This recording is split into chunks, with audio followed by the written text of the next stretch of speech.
no!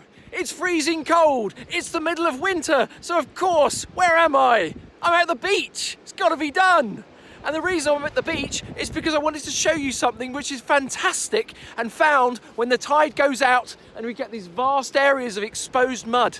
Because all around me, as I turn around really slowly, you can probably see what looks like piles of little pebbles, but they're not piles of little pebbles at all. If you come with me, I'm going to show you something quite extraordinary, which you guys may have seen many times and thought that they were piles of mud or piles of pebbles, but actually there's something even more gross. You come with me.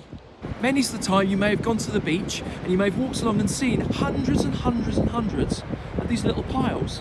You may have wondered, what on earth are they? What causes them? Well, let's have a look a little bit closer and we shall work it out. Right, so here we go. Here's a perfect example. Right, here's one of the little piles, and here, always associated with a little pile, is a little tiny circle, like a little tiny dip. This is the clue that a special type of worm called a lugworm is feeding here. And at this end is his mouth end, his pit, and this end, this spirally, wirily bit, looks like a pile of spaghetti. That is his pile of poo. And what they do is, they live down in the sand, and if I draw a line here, this is the surface of the sand. Here is his little tiny pit end, like here, and here is his spirally, wirily pile of poo. What he does is, he lives in a U-shaped burrow under the ground like this, and he sits there with his head in the little pit, just here.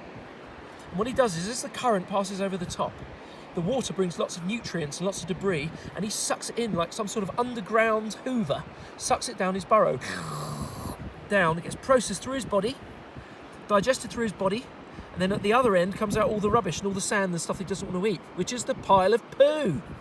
And so that is why you get these little piles of spaghetti. So that is gross, and that is lugworm poo, and as you can see, the beach is absolutely covered in turrets of it. So all around me, there are thousands and thousands of lugworms, all in the sand, feeding away, or they would have been feeding away when the tide was in.